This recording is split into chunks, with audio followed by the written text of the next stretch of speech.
Hey everybody, welcome back to Tim Travels. It's Terry, your host. Still coming to you from the Springfield terminal. I'm fighting a lot of glare today, so I apologize in advance about that. But hey, I wanted to wish everybody a happy VJ Day. If you don't know what VJ Day is, first of all, it's September 2nd, but it's September 2nd, 1945. And this VJ Day commemorates this formal surrender of the Japanese Empire to the Allies. A little background though, the ceremony was conducted, the signing ceremony, which I'm sure you've seen pictures of over the years, on September 2nd, 1945 at 9 a.m. in Tokyo Harbor. That would have actually been September 1st, 1945 back in the States. However, earlier, around the 15th or the 14th of August back in the States, is when the Japanese basically said, hey, no mas, we're done, and of course this comes on the heels of us bombing Hiroshima and then Nagasaki with atomic bombs. And so, but it took some time to get everybody in place. So for example, General Douglas MacArthur, so 5-star General of the Army, he signed the instrument of surrender on behalf of the Allies. Okay, Fleet Admiral Chester Nimitz, who was a 5-star admiral, he signed on behalf of the United States. And then every other ally signed on behalf of their own country, basically saying, yes, as an alliance, we're not going to do anything, and as an individual country, we're not going to do anything. And this is just contract law, right? And so every country signed. So you could see why it took, more than a couple of weeks to get everybody in place. I mean, this is a time when it was flying around the world wasn't necessarily a thing that everybody did. Diplomats certainly did it, but it still took a while to get places. We didn't have, there weren't 777s or Airbus A340s or whatever to jump on. So it took a while for people to get there, including MacArthur. He didn't get to Tokyo until the 30th of August. And then he imposed kind of like some martial law, some rules and stuff. But one of the other things that had happened even before the surrender was that Nimitz, who had been to Japan as a young past midshipman, meaning he had graduated from the Naval Academy, but he wasn't yet commissioned officer or commissioned ensign, he had visited Japan. And this was right after the Japanese had beaten the Russians in the Russo-Japanese War. And there was a ship in Japan, I think maybe north of Tokyo, or I can't remember exactly where. But this was a ship that was very important in that war, and it was almost kind of sacred to the United States. It would kind of be like the Statue of Liberty, right? And so Nimitz, as Commander-in-Chief of U.S. Pacific Fleet and probably a bunch of other commands, he basically ordered that none of our aviators ever bomb that ship or be near it. So because he knew how important it was to the Japanese people. He also knew that at some point we were going to prevail in the war. And so to this day, and I used to tell my midshipmen this, we used to get Japanese visitors at the Naval Academy. They'd be walking around the grounds and taking pictures of everything. And I told my midshipmen, I said, do you understand why it is that Japanese people would come to this place that produced so many of the senior and junior officers that helped in a large way defeat their country in World War II?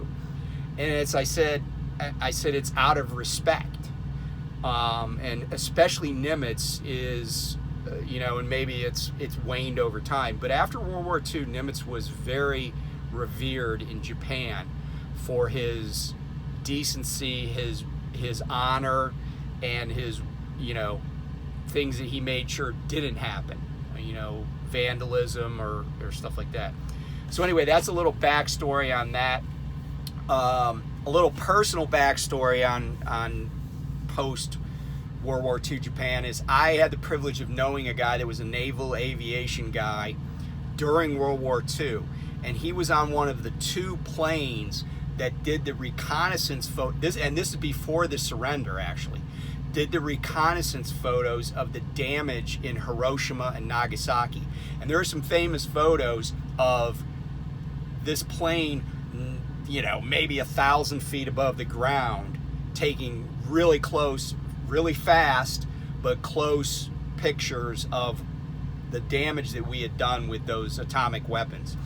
And so his stories were obviously incredible. And, you know, I don't think he was a young guy at the time. I don't think he understood the import of it. But you know, he was elite, and in the fact that there were only 2 planes that took those photos of Nagasaki and Hiroshima after the bombings. So that was kind of cool to just know him and learn a little bit about those aircraft and stuff. But anyway, that's kind of the story behind VJ Day. The famous photo of the sailor kissing the woman in white in Times Square, that was actually taken on like the 14th or 15th of August in 45. That was not on September 2nd. But September 2nd, the USS Missouri, BB-63, an Iowa-class battleship, that was where the surrender took place, on board the ship. So anyway, I just share that. It's not related to where I am, but it is something that happened today, and it was a big deal. And you know, I don't think the significance of that should be lost on anybody. That was a big deal. Anyway, so back to what I've been up to. I got through my practical exam today, the in-cab exam, and then some backing exercises. And let me say this, you know, I did that before. I got my CDL, but I never had to do it. I got my CDL in Arizona, and then it was domesticated in Pennsylvania, but I never had to do an offset back. And I did that today, and it was not easy. I did not ace that. And so I gotta give props to anybody that's done that, all of those backings under test circumstances. You know, it's a big deal. It's a big deal, and a lot of people have done it, but a lot of people haven't done it, especially on the first try. So I give them props and their instructors, and I hope that I turn out to be a guy that can convey all that and all the points to hit, and my students will do well. Again, this has been a great experience for me. I know the hard part starts now, but it's been a great experience. I've learned a lot. I've met a lot of people. You know, a lot of times you don't get to meet other drivers or, you know, people that work for the company, because, you know, they're going this way, you're going that way, somebody else is going this way. You see people, you wave maybe at a truck stop or whatever, but you know, you don't get to talk to them, you don't get to learn about them. And everybody has an interesting story, so it's been really good, both meeting instructors, meeting other drivers. It's been a good experience. I got to meet my fleet manager face to face for the first time, so that was a good experience. I got a safety class to attend tomorrow morning. I still don't have a trainee assigned to me yet, but I guess that'll happen tomorrow, and we'll see. I don't know if I'll get a PSD student. If I do, my plan is to actually stick around Springfield and work on the pad until Tuesday morning. So use because, you know, Memorial Day, there's going to be tons of traffic. There's always more traffic on weekends in the summer, and I feel like I could get on the pad and get some quality work done, and just do some stuff around here that's going to prep them, then get on the road for a couple of weeks and come back, and hopefully they'll be ready for their CDL exam. But that's the plan if I get a PSD student. If I get a TNT student, which is certainly a possibility because there's a lot of them around waiting for trainers, then I will obviously just go on the road. I'll make sure they got everything they need to be out for a while, and then yeah, we'll get on the road either late Friday night or maybe Saturday morning. We'll have to see, and then I'll get them up to speed and get everything introduced to them. So that's what I've been up to. Again, thanks for watching. By the way, I got a great compliment today. This guy, I was eating lunch and talking to one of the other drivers that I went through class with, and a guy came up to the table I was sitting at. He's like, "Hey, I watch your YouTube channel." I'm like, "Oh, that's really cool. I appreciate that." And that is cool, right? Like, he watches my YouTube channel. But then he said something, I was like, you know, this was the best. He goes, "You look a lot thinner in person." And I said, "Really?" And he said, "Yeah, you know, the camera adds weight."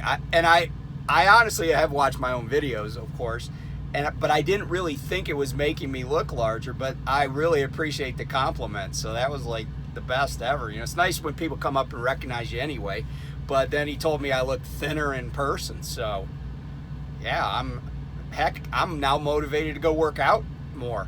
So anyway, it's all good, and thanks for tuning in, and be safe out there. Crazy weather, crazy stuff going on everywhere. Northeast was overwhelmed yesterday. Pennsylvania, Jersey, New York, you know, southern New England. Crazy stuff. Tornadoes in Maryland, like I think I mentioned last night. But yeah, so a lot of crazy weather going on, and no power in a lot of places. So just be careful out there, and remember, you'll eventually get there, but you're not going to get there if you end up, you know, in a crash or whatever. You're not going to get where you want to go. So please be safe. I will talk to you soon. I'll update you, let you know what's going on, and hopefully we'll get back on the road here shortly and do some more traveling. Take care. Bye.